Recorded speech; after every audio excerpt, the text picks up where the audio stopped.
Hello, it's Jeanette with Amazing Paper Crafts. Thank you so much for joining me today. I'm back with another video tutorial, and today's tutorial is this little hexagon gift box that I sized for this little 2-inch by 1.5-inch candle. And this is one of those tin candles. Oh, it smells beautiful, called Cotton Clean, I believe. And this I picked up at a local craft fair not too long ago. But anyway, I'd like to show off some of the new Stampin' Up! Colors that are going to be available on June 1st. And here's some of them. Look at this peachy color. It's called Peekaboo Peach, and this is some DSP from a stack that I've got. It's called Playful palette, and it has 3 of the new colors that Stampin' Up! Is offering for the new in colors, that is. So you're going to absolutely love this. This has got a lot of watercolor designs, painted designs. It's just fabulous. I just absolutely love every single color for the new in colors this year. So let me get started. This is what you're going to need. You're going to need a piece of cardstock. Now this I said was Peekaboo Peach, but here's another one of the new colors. This is called Sweet Sugar Plum.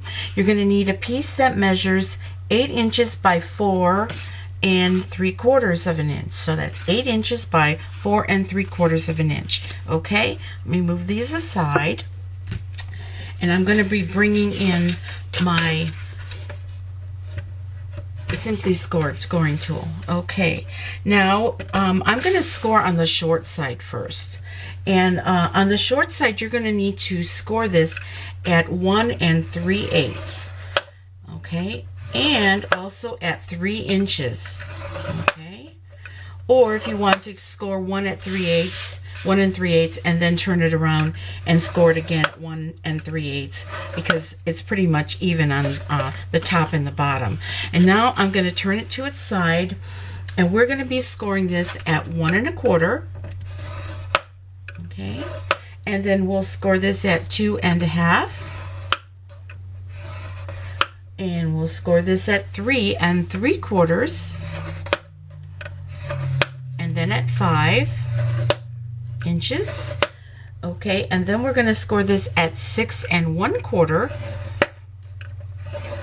and then you'll score this at 7 1/2. Right there, 7 1/2. So pretty much what I've done is I have scored this every 1 1/4 inches until I get to 7 1/2. Okay, so now we're done with our scoring tool, and we're going to fold and burnish all of our score lines, and for that I'm going to be using our bone folder.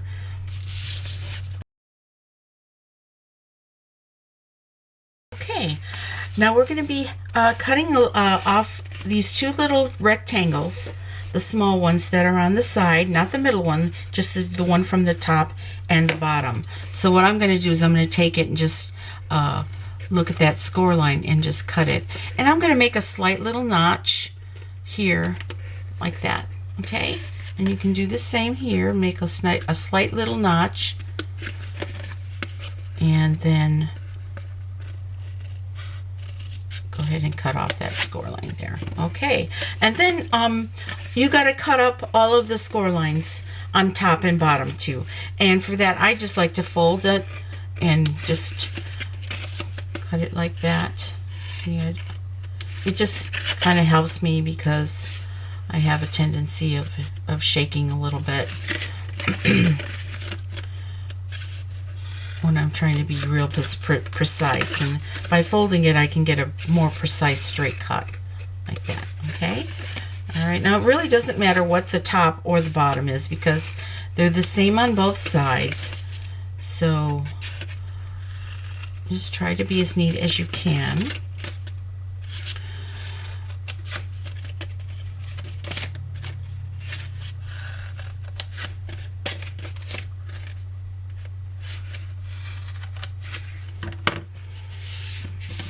Okay, so now try to determine what you want for your top and your bottom. And like I said, it really doesn't matter.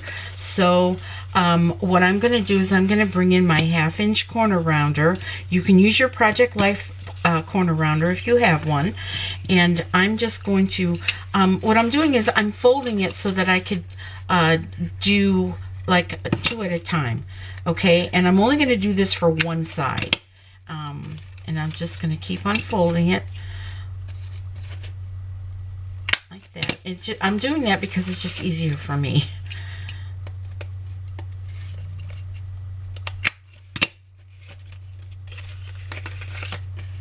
You could do this one at a time if you want.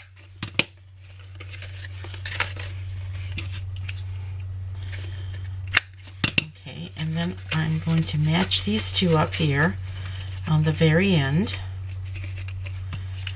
and do these 2 at a time. Okay, and so now I've determined that the rounded ones is the top of the box. Okay, the next thing that I'm going to do, let's get all these little scraps out of here, is I'm going to put on my DSP.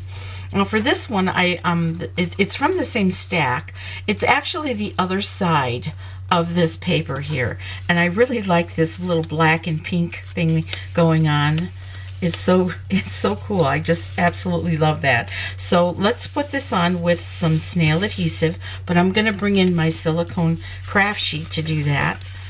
And let's bring in some snail adhesive. Okay, see that other side? All right. And these, these measure 1.5 by 1 1/8, and they fit pretty good in between here. Not perfect. You're not going to have a perfect border, but it'll be close. So that's 1.5 inches by 1 1/8 of an inch. Okay.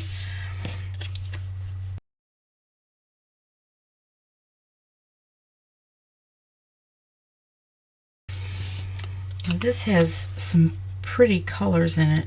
It's got the new Emerald Envy and the Peekaboo Peach and this Sweet Sugar Plum. And among other colors, I think it's very vanilla. Okay, so now I'm ready to put the box together, and for that I'm going to use a little strip of fast fuse, or you can use your tear and tape if you have it, your two-sided tear and tape. But I'm just going to put a couple of layers of fast fuse, and then I'm going to fold this over. Okay, and now we've determined that this is the back here. We're going to fold the 2 other sides in, and I'm going to just put fast fuse just on the top. Okay, like I said, this is the back, and I'm going 1 2, and I'm going to put some fast fuse just on this one and just at the top. Okay, and that's so that I can match these 2 up nicely. All right, I'm going to try to match them up nicely here. Okay, and you don't have to worry about this one, but like I say, this is the back, and now I'm going to put fast fuse, a couple of layers of fast fuse on this one here. Oh, wants to be Miss Stretchy over here. Okay, and I'm trying to just stay symmetrical. There we go. Okay, now what I have also done is I have punched out 2 2-inch circles. Okay, and the circles are just to reinforce the top and the bottom of this, of the inside. I'm going to put one on the outside and one on the inside of the bottom of the box. So I'm going to use some fast fuse for that, if it will cooperate with me. Fast fuse can be a little tricky, but you have to kind of know that you don't really need to press really hard with it. You just, just kind of gotta get the hang of it. Okay, so I'm putting this on the bottom and trying to center it the best I can here on the bottom of the box. Okay, and then I'm going to do the same and put it on the inside of the bottom of the box.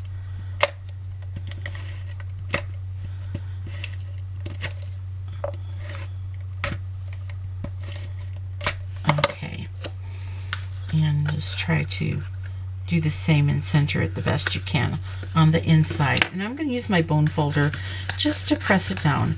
And so now I have a pretty sturdy box to hold my candle. See, it fits perfectly in there. Okay, now I'm going to fold these over like that, and I'm going to get out some of my new ribbon, which is, it's called ruched ribbon. I'm not exactly sure how to pronounce it, and this is in the Sweet Sugar Plum color. We also have it in the, you know, the other in colors. It's only going to come in the 5 in colors for this year, and you're going to love it. I just absolutely love this ribbon. It has sort of a seersucker texture to it. It is wonderful, and it's not really hard to work with either. So what I'm going to do is I'm going to take a glue dot, and I'm going to take my my paper piercing tool, and I'm going to put a glue dot right on the bottom right here in the center, okay? And that is going to help me hold my ribbon. And I'm going to fold this ribbon in half. This is about maybe 20 inches of ribbon here, and I'm going to fold it in half, and I am going to just stick that down right in the middle, okay? And that is what is going to help me hold it. Okay, so you want to make sure that when you fold it over, you're folding it with the top flaps parallel to the ribbon. Okay, do you see that? And now I'm just going to make a knot on the top and try to make a pretty bow if I can.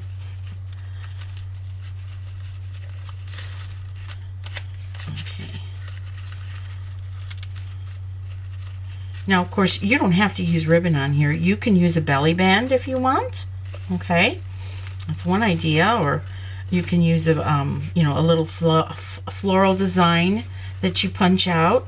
I've done different ones with floral designs. Now let me just trim this just a little bit. I probably cut off a little too much ribbon, but that's okay. We'll trim just a little bit off. Now I'm going to go ahead and stamp the label. For this one has the label for you, and I think I'll stick with that. And that for you is a beautiful script that comes from one of our hostess gift sets. This is the gift of love that you can get with a qualifying purchase if you're a hostess. And I use this little For You here, and it's a photopolymer stamp set. It's so pretty, and because it's very vanilla, I think I'm going to go ahead and stamp it on very vanilla. And I'm going to be using the Sweet Sugar Plum new in colors ink. Okay, and I'm just going to stamp it right here. I probably should have used my little paper piercing, my piercing mat, but it turned out okay. It gives it a little bit more gush when you do that. Now what I'm going to do is I'm going to bring in this tag die from the tags and labels, and it's not the smallest one, it's the second one up that I'm going to use, and I'm going to go ahead and run that through my Big Shot, and I will be right back. Okay, here we go. Let's put that one back over here. And what I'm also going to do is I'm going to take the pink, and I'm just going to do a little bit of coloring on the edges here, and just a little bit to give it some definition around the edge here. Okay, and what I'm also going to do is I'm going to be taking my Wink of Stella pen. I love this little sparkly paintbrush pen. And I am going to just go over the letters with this pen just to give it a little sparkle, like I actually wrote it in a sparkly pen. And you don't have to be really neat about it. It's, you know, it's going to be really pretty no matter what, whenever you add a little bling and sparkle to it. And I'm also going to do that, give it a little sparkle on the edges here. Okay. That is going to really dress this up, this little tag up. Okay. I just absolutely love all the things you can do with this Wink of Stella pen. And this is the clear one, okay? We also have one in gold. Okay, now I'm just going to place this right here with a little glue dot, mini glue dot. Here we go. I'm going to put the mini glue dot right here in the back. And I'm just going to place it right here Okay, and now I'm done. Aren't they pretty? Don't you just love these new colors? I'm just absolutely in love with these new colors. Now, if this one is just a little flimsy because I don't have a candle in here, I only had one candle left. So, but it's in here, and it's you know, makes the box even a little more sturdy when you have a candle or any kind of treats that you'd like to put in. So, once again, you know, I hope that you will try this little hexagon box, and if you need any supplies or if you have any questions, please go to my website at www.geamazingpapercrafts.stampinup.net, and I'd be happy to help you. And these new colors are not going to be available until after June 1st, 2016. So I will try to have a list of all the products and tools that I used in this little hexagon box project. So once again, I am Jeanette with You Amazing Paper Crafts, and you make it a great day. Bye bye.